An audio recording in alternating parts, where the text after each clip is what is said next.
안녕하십니까. 전국 대리운전 노동조합 위원장 맡고 있는 김정입니다.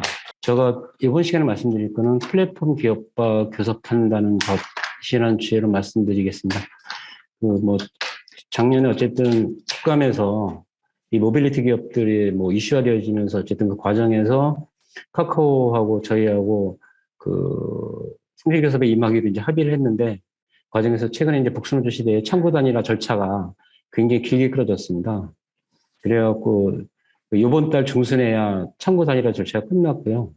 저번 주에 교섭을 위한 사전 실무 협의해서 내년 아마 중순 정도에 정식 이제 상견례하고 교섭이 시작될 것 같은데요. 참 교섭을 앞두고 마음감이 교차하긴 한데, 관련해서 저희들이 그동안 좀 고민해왔던 거 관련해서 좀 말씀드리도록 하겠습니다. 그래서 어쨌든 저희 대리운전 노조는 이렇게 처음 교섭하는 게 아니고요. 어떻게 보면 지금 저희 대리운전 노조를 한편 특수고용으로 분류하기도 하고, 또 이제 플랫폼 노동으로 분류하기도 하는데, 어떻게 보면은 특수고용으로 분류됐을 때에도 저희 대리노조가 실질적인 교섭 관련해서는 좀 상당한 좀 이렇게 어려움들이 있었고, 다시 플랫폼 노동이 이제 이슈화된 상태에서 또 다시 한번 저희 대리운전 노조가 하나의 이제 대표적인 어쨌든 간에 교섭 직종으로 좀 드러나게 됐는데요. 관련해서 좀 설명드리도록 하겠습니다. 먼저 간략하게 대리운전 노조 아시겠지만은 대리운전 다 우리 활동가들은 대리운전 안 부르시더라고요. 그리고 대리운전이 어쨌든 간에 이미 한국 사회에서 일부 사람들이나 보편적인 이제 운송수단으로 좀 자리를 잡았고요. 그래갖고 지금 현재는 대리운전이 전국 대리운전 수 저희는 한 20만 명 추정하는데, 국토부 조사 결과로도 전국에 16만 4천 명, 그 다음에 대리기사가 하루에 평균 운행 횟수가 5.4회, 그 다음에 시민들 하루에 대리운전 이용 건수가 88만 정도 됩니다. 그래갖고 시장 규모도 한 2조 7천억 정도, 7천억이 넘는 이 정도 수준의 어쨌든 간에 상당한 규모의 시장을 지금 형성하고 있고요. 대리운전 시장도 계속적으로 이제 확장되고 있었는데, 최근에 이 코로나19로 인해서 좀 대리운전이 줄긴 했었는데, 어쨌든 간에 대리운전이 이미 한국 사회에서는 보편적인 하나의 운수 형태가 되었다, 이렇게 좀 말씀드릴 수 있을 것 같습니다. 근데 실질적으로 이 대리운전에서 대리운전 기사들이 어떻게 그런 대리운전 하느냐 보면은, 이게 이제 월 평균은 사실 전업하고 투잡을 하시는 분들이 합쳐놔서 약간의 차이는 있는데요. 보통 분들이 대리운전 기사들이 대부분 부업 투잡을 알고 계신데, 사실 대리운전 기사 저희가 추정하기에는 약 70%, 정부 추정하기에도 65% 정도가 전업이고요. 나머지가 대리운전을 주로 하면서 딴 일을 전업을 하는 경우까지 하면 거의 7, 80%가 전업 주업인 거고요. 나머지 한 15%, 20% 정도가 순수 투잡으로 좀 나타나고 있습니다. 이런 분들이 결국 평균 한 달에 한 185만 원 정도 벌면은 이것저것 수수료 제하고 나면은 월평균 수입 한 150만 원 정도 이렇게 나오는 걸로 나타나고 있습니다. 전체적인 대리운전 현황 보면은 이제 이거는 전형적으로 카카오가 나오기 전의 상태인 건데요. 실질적으로 대리기사들이 고객 만나서 제일 중요한 일 하는데, 사실 이 옥상홍인 거죠. 대리기사들 위에 콜센터에 있고 대리운전 업체에 있고 또 옆에 보험사 프로페셔널들이 어쨌든 간에 대리운전 기사 젖짝이 바쁜 거죠. 그래서 대리운전 기사들 보통 스스로가 을 중에 을이라고 표현하기도 하는데요. 어쨌든 그전에 이제 대리운전 기사 같은 경우는 대리운전 시장에서 구조적으로 가장 밑에서 업체나 보험사, 프로그램들의 이러한 어떻게 보면 카르텔에 의해서 일방적인 전횡에 좀 시달려왔다, 좀 이렇게 말씀드릴 수 있을 것 같습니다.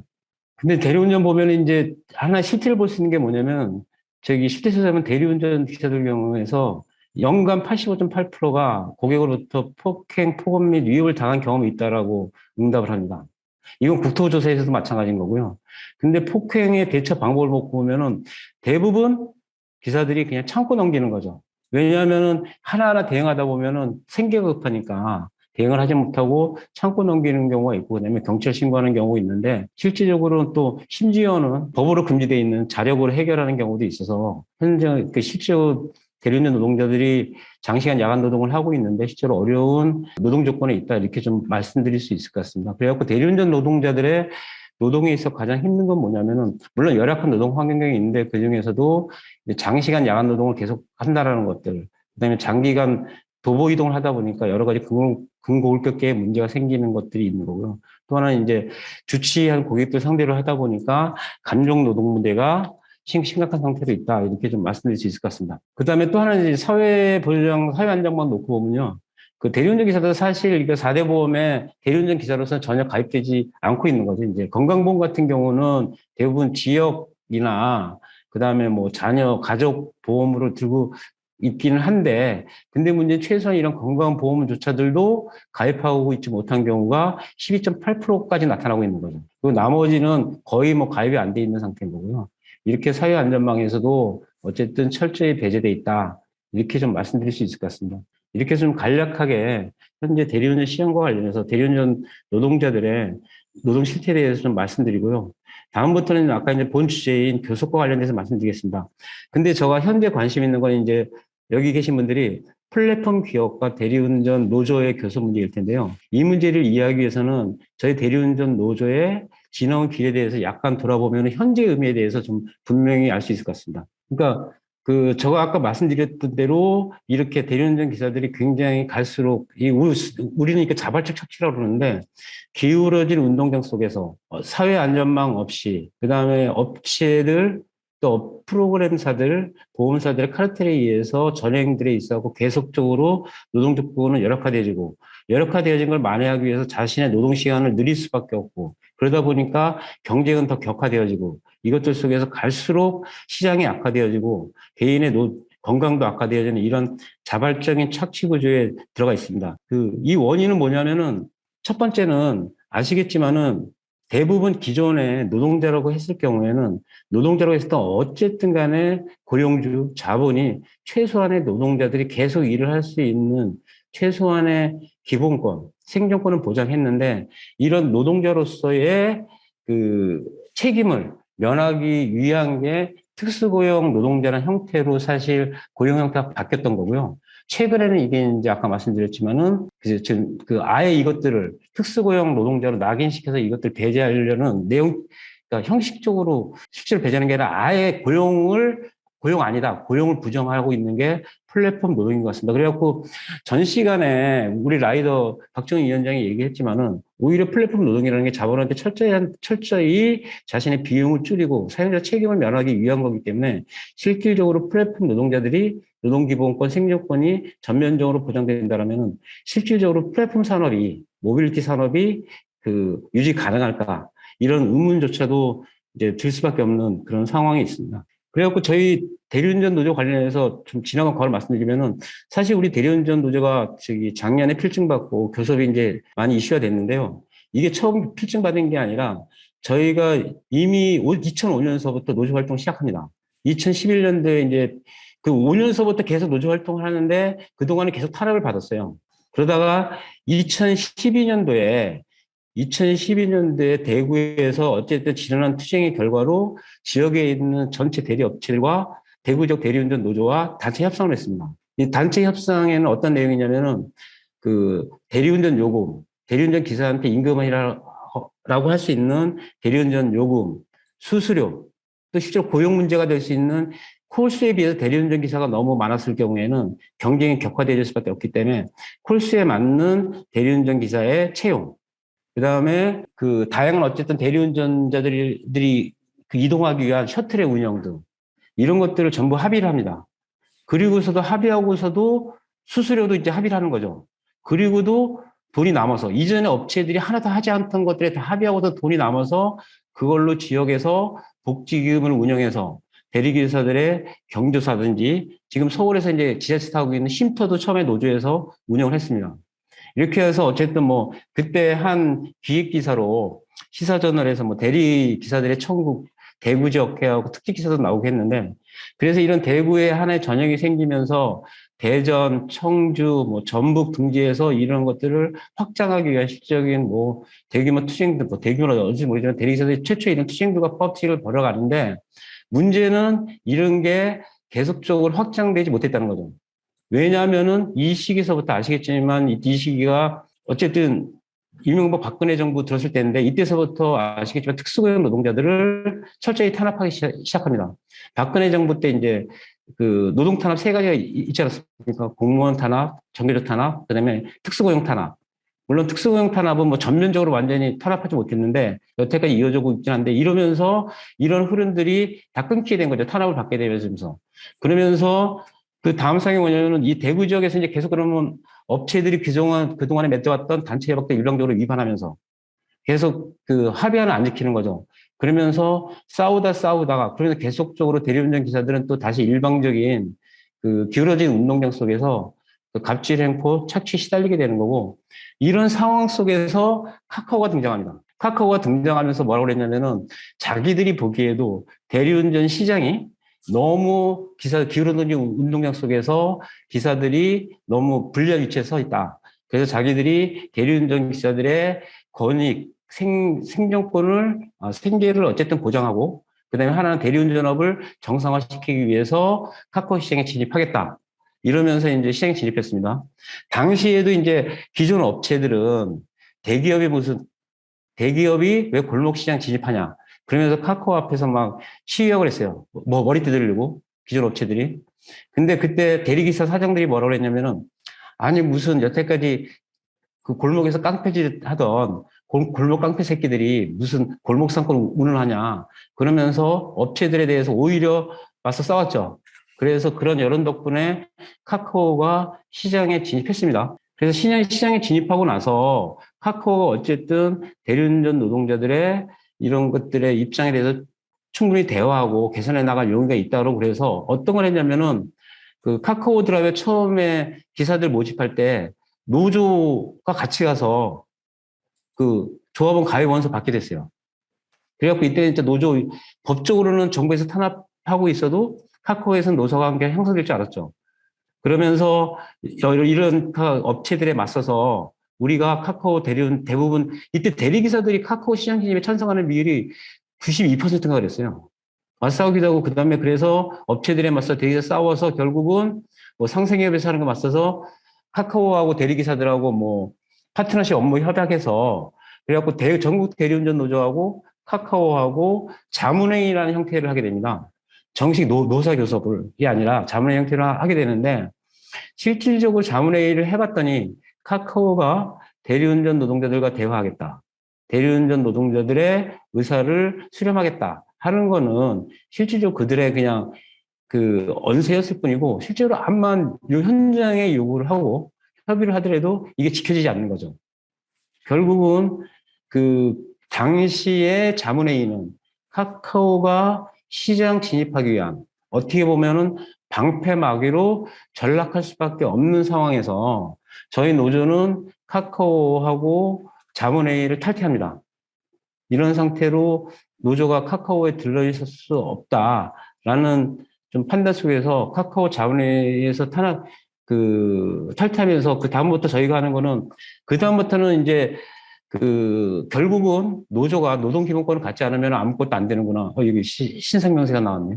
저기, 이건 뭐 원본이 안 되는데. 그러면서 그때서부터 계속 노동기본권 투쟁만 하고, 그래서 이전 위원장님 뭐 한겨울 초에 국회 앞에서 단식 농성 투쟁하면서 그 노동기본권 쟁취 투쟁을 합니다. 그래서 투쟁이 시작한 지 1000일 만에, 그 다음에 우리가 다시 그 노조 설립 신고를 한지 428일 만에 결국은 그 7월 17일 날, 작년 7월 17일 날 전국 필증을 교부받게 되죠. 그 교부받는 날이 뭐냐면은 전이 희한한 게 국회 서울노동청 앞에 더 이상 안 되겠다. 나올 때까지 농성투쟁 돌입한다고 했더니 그 전달 나왔는데 어쨌든 노조 성급 그러니까 필증이 나오고 나서 저희는 바로 카카오한테 정식 교섭을 요구합니다. 그랬더니 카카오가 정식 교섭을 요구했더니 뭐라고 그러냐면은 그 카카오는 그래 정부에서 대리운전 노조 필증 내줬으니까 그 노조인 거는 자신들은 관여 안 하는데 분명한 거는 자신들은 대리운전 중개 플랫폼으로서 단체 협약을 체결할 지위에 있는지가 불분명하다. 그리고 교섭 못하겠다. 단 대리운전 업계 및 정부 국회 당사자가 한데 모여 숙고하고 공감대에 형성하는 데에는 자기들도 적극 참여하겠다. 그냥 저는 이게 교섭 거부하는 공무원층에서 이렇게 이쁜 교섭거부 공문을 본 적이 없어요. 이게 개소리도 이렇게 이쁘게 할 수 있구나. 근데 이 핵심이 뭐냐면 사실 이게 처음에 정부에서 플랫폼 종사조법 나왔을 때 그 전 노동부 장관이 이 얘기를 합니다.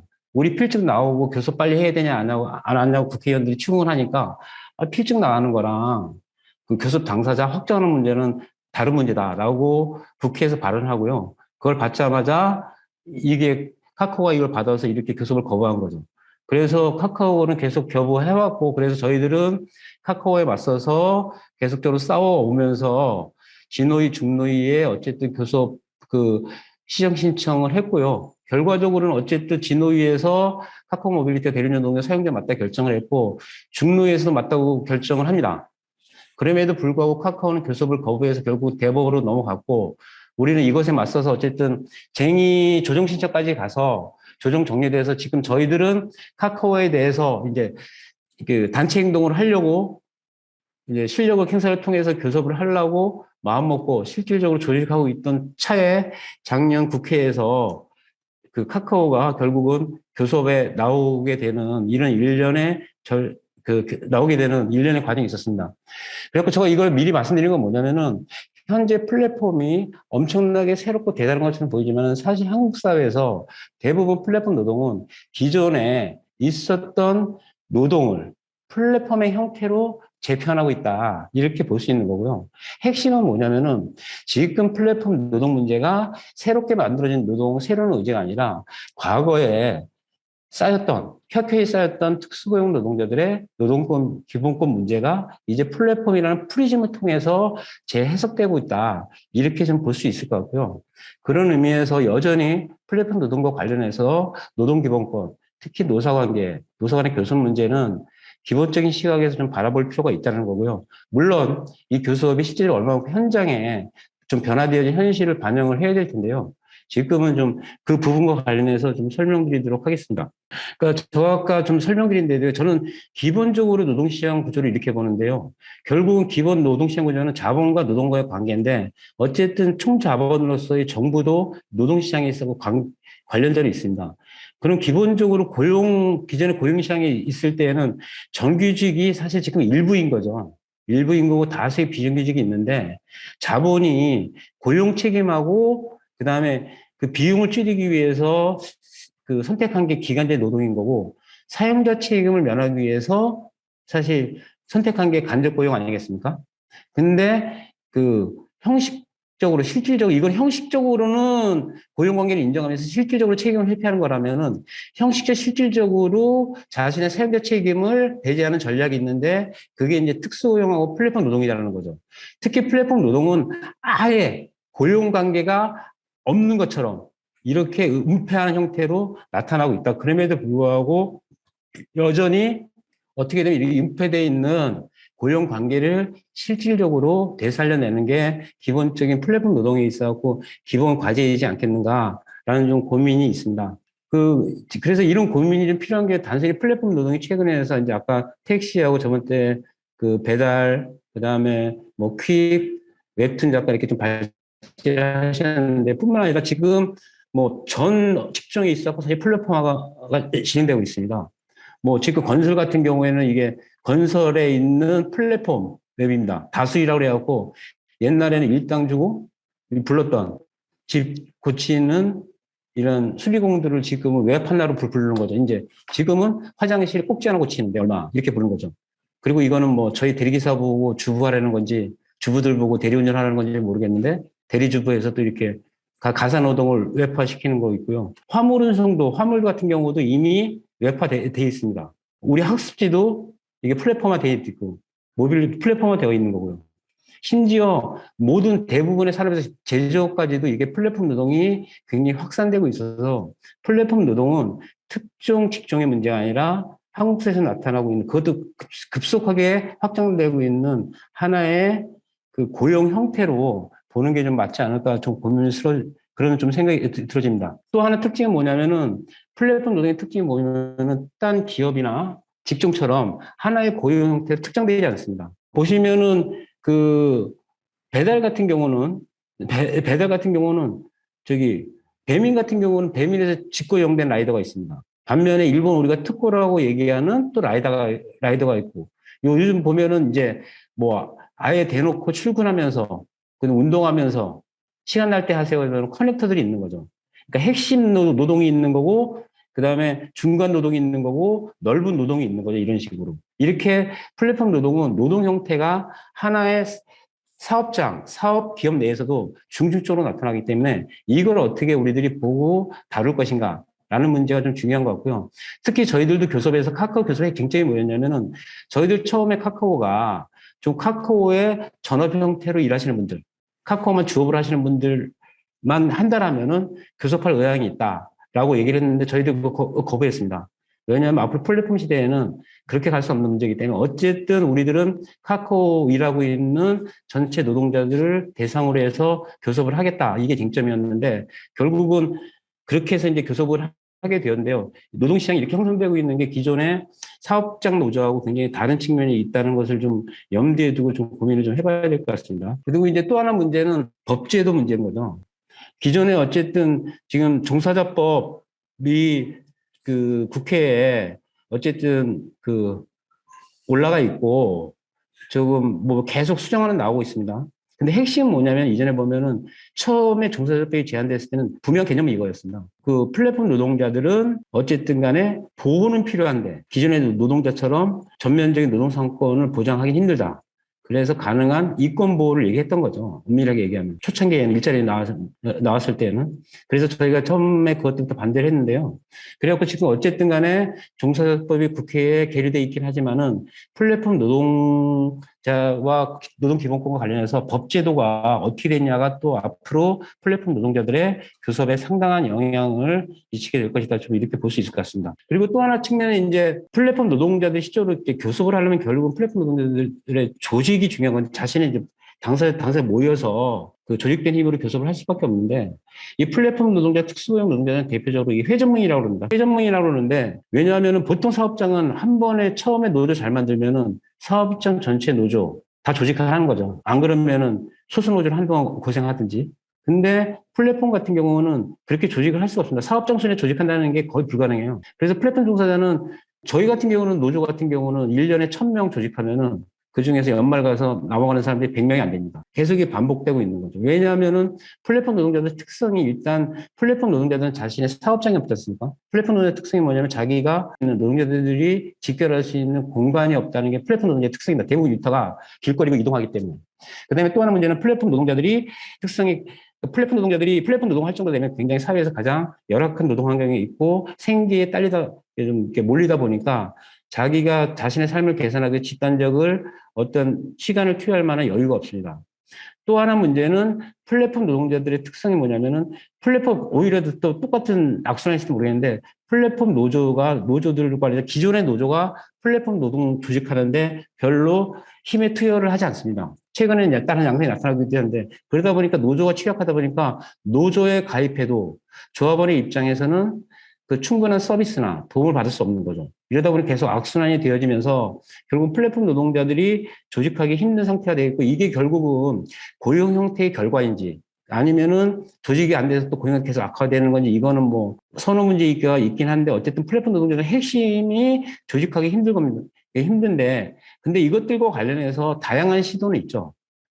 그래서 플랫폼 노동자들을 조직하기 위해서 다양한 시도 있고 뭐 아시겠지만은 최근에 뭐 플랫폼 코로나19로 어쨌든 한국에서도 특수고용 플랫폼 노동자들의 여러 가지 현실이 이슈화 되어졌고 뭐 작년 재작년에 미국에서 우버 등등이 있어갖고 다양한 조직화 흐름이 있습니다. 이거 관련해서 이제 저는 조직화 관련해서 노조로 이제 조직하기 회전문도 힘들다 보니까 여러 가지 이제 조직하기 위한 기획들이 제안되어지고 시도되어지는 게 있는 거죠. 그래갖고 저 제일 위에 그림은 어쨌든 간에 좀 협동조합 형태로 플랫폼 노동자들을 조직해보자.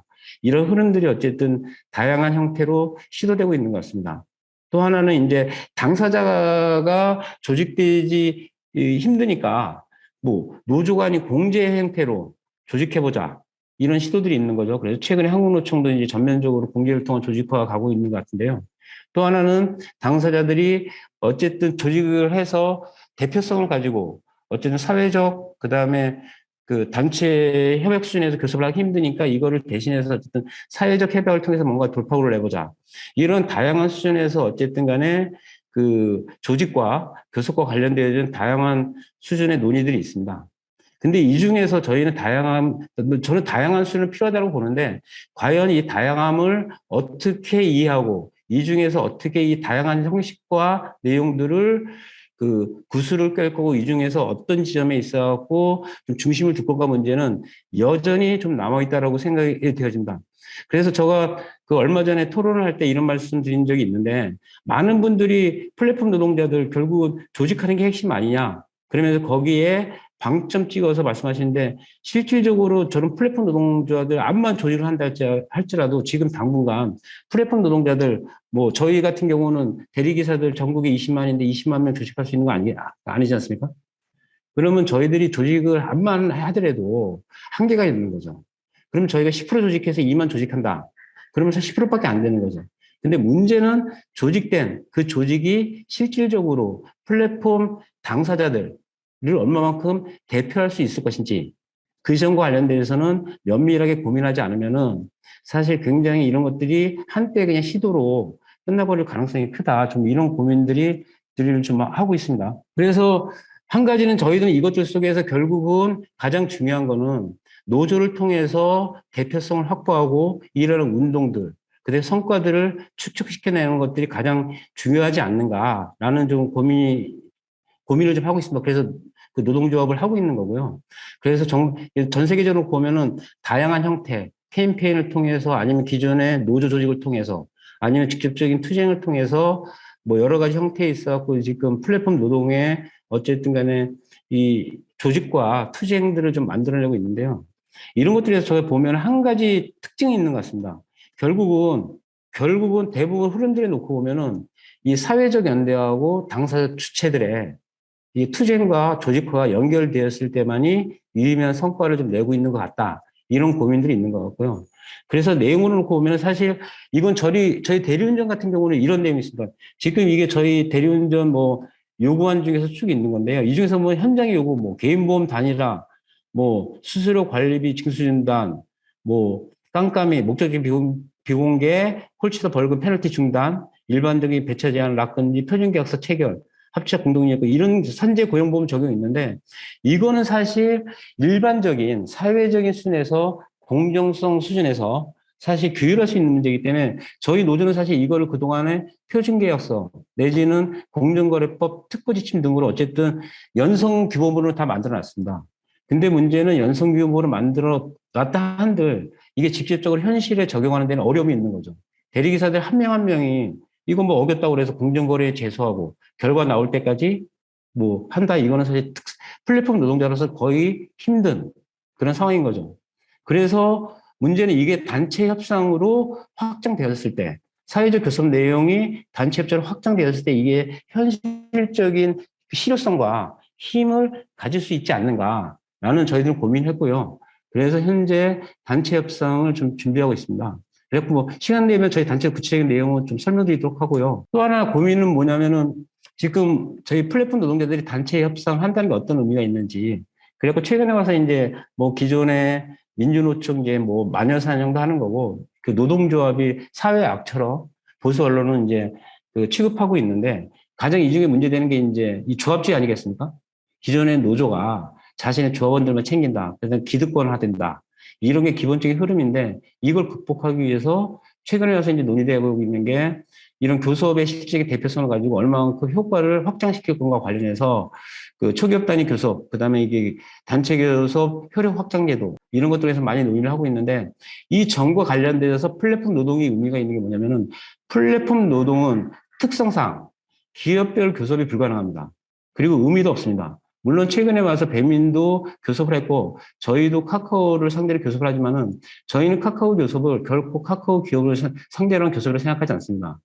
저희는 대리운전 전체 시장을 놓고 그 시장에 있어갖고 한 축을 담당하고 있는 플랫폼 기업인 카카오를 상대로 하는 거지, 저희는 결코 카카오라는 기업을 통해서 기업별 교섭 수준 속에서 우리들이 성과를 내고 그거를 안정적으로 끌고 갈 수 있을 것이라고 생각하지 않습니다. 그래서 현재 비정규직 노동자들, 특히 특수고용 플랫폼 노동자들의 특성이 뭐냐면 대부분들이 기존의 기업별 수준의 기업별 교섭 가지고는 실질적인 의미가 없다. 특히 플랫폼 같은 경우는 대부분 한국의 플랫폼은 지역 시장이기 때문에 그래서 이러한 오히려 플랫폼 노동자들의 교섭을 오히려 활성화시키고 확장시켜 나가는 것이 형식적으로 보면 기존의 한국 사회의 노조운동의 문제가 되었다. 기업별 노조주의, 조합주의를 극복할 수 있는 하나의 전형들을 좀 만들어낼 수 있는 거 아닌가. 또 사회적으로는 저는 역사적으로 좀 그런 의미가 있다고 좀 생각이 되어지고요. 이거 관련해서 이제 의미는 제가 이제 그림은 이거는 뭐 저기 독일에서 처음 했던 그 플랫폼 노동 4.0 뭐 저기 그 금속노조 해온 건데 이거 대응하기 위해서 결국은 그 4차 혁명 시대, 요즘 5차 혁명 얘기하는데 노조하고 기업하고 정부가 역할 분담을 해서 풀어갔을 때만이 4차 혁명에 대응한 어쨌든 이게 전략적인 대응을, 체계적인 대응을 할 수 있다라고 이제 그 뭐 블루북인가요? 금속 어쨌든 그 독일 금속노조에서 자료에서 이렇게 얘기를 하고 있던데 비슷한 개념인 것 같습니다. 저희들도 대리운전 같은 경우도 환경이 급격하게 변하고 있는 거죠. 최근에 와서 잠깐 말씀드렸지만 이제 그동안에 어쨌든 직관적인 노력으로 대리운전 기사들도 고용보험 1월 1일부터 전면 적용되면은 사실 고용보험 전면 적용되는 것뿐만 아니라 그동안의 업체들은 이게 지하 시장처럼 돼 있었거든요. 세금 전혀 안 내고 있다가 비제도화된 시장에서 이제 제도화될 수밖에 없는 거고 이것들 속에 환경이 급격하게 변하고 있는 거고 이것들 속에서 이제 기존의 업체들하고 카카오하고 경쟁도 심화되겠죠. 근데 문제는 이것들 속에서 노조가 대응하느냐에 따라서 저는 충분히 가능성이 열려 있다고 생각되지는데 근데 노조가 대응할 때 우리가 얼마만큼 전략적으로 했을 때 충분한 효과를 가질 수 있는가 이런 것들과 관련해서 저희들은 나름대로 좀 고민을 하고 있는 게 있습니다. 그래갖고 저희는 이것들을 좀 그 내용적으로 좀 설명드리자면 시간이 좀 길어지는데요. 저희는 그래서 기본적으로 대리운전 노동자들 노동 조건을 개선하기 위해서는 중층화된 대안이 필요하다고 생각됩니다. 일단 구체적 대안으로 노동기본권 보장하는 건 사실 법 제도 문제겠죠. 그다음에 대리운전 업종의 정상화도 사실 그 단순히 업체 노사 교섭으로서 해결될 수 있는 게 아니라 상당한 부분들의 사회적인 수준에 있어서 교섭을 통하지 않고서는 힘든 부분이 있는 거고 그다음에 대리운전 노동자들의 사회안정화 확충 이것도 개별 자본 수준에서 다 해낼 수는 없는 문제들이죠. 이런 걸 구조적으로 제도적으로 그 사회 정치적인 수준에서 좀 해결해야 될 문제들이 있는 거고요. 그다음에 불합리한 관행 근절 그러니까 여러 가지 그 내부의 여러 가지 우리들이 현장의 요구들 같은 경우는 이거는 또 물론 업체의 문제이기도 한데 이거는 사회 공공성 수준에서 그다음에 그 공정 수준에서 충분히 사회적 이슈로서 해결할 수 있는 그런 영역들이 아닌가라는 생각이 들어지고요. 그 또 하나의 측면에서 이제 당장의 당사자로서 개별 자본이나 그 사용자가 하고 결국 풀어야 되는 이슈들이 있을 건데 이런 것들을 그러니까 모든 문제들을 중층화되어 있는 것들을 어떻게 풀어갈 거가 문제가 사실 우리 노조의 고민인 거죠. 그래서 저희는 우리들의 요구, 대리운전 노동자들의 요구를 어떤 하나가 풀 수 있다고 생각하지 않습니다. 어떤 거는 업체들을 상대로, 어떤 거는 사회적인 어쨌든 운동과 이슈화를 통해서, 어떤 거는 법제도 그 개선을 통해서 풀 수 있을 거라고 생각되고 이것들을 일관되게 좀 유기적으로 풀어나가는 게 저희 노조의 사실 교섭의 과제이고 방향을 이라고 좀 말씀드릴 수 있을 것 같습니다. 그래서 이거는 아까 말씀드린 것처럼 이런 것들이 좀 필요한 거고요. 이걸 하기 위해서 저는 좀 사회적 거버넌스 구성이 필요하다. 이제 뭐 말이 좋은 때는 이제 사회적 거버넌스, 또 운동적 측면에서는 사회적 연대, 그 다음에 좀 한참 나가면 이제 우리 그 계급 연대 나가면 이제 그 운동의 정치화 이렇게 다양한 수준에서 얘기할 수는 있을 텐데요. 어쨌든 이런 수준에 좀 운동으로 진전되지 않으면은 실제로 플랫폼 노동들의 교섭이 실질적으로 그 이렇게 어쨌든 완성이라고 하긴 뭐지만 좀 진전되기 힘들지 않을까 이런 좀 고민을 하고 있습니다. 그래서 결국은 이런 것들이 대리기사들의 이런 교섭과 이런 투쟁과 교섭이 결국 대리기사의 생존뿐만 아니라 실질적으로 이것들의 사회적인 효용도 극대화하는 방향으로 좀 나아가야지 실질적으로 좀 힘을 받고 지속 가능하지 않은가 좀 이런 고민들을 하고 있습니다. 예, 좀 이렇게 해서 저희들이 좀 고민하고 있는 거 그동안 좀 그리고 일반에서 플랫폼 노동과 관련해서 저희들이 하나의 플랫폼 노동자로서 좀 교섭과 관련돼서 고민들을 좀 말씀드렸습니다. 또 궁금하신 거는 시간이 좀 많이 되긴 했는데요. 시간이 되면은 좀 딱 말씀드리도록 하겠습니다. 예, 감사합니다.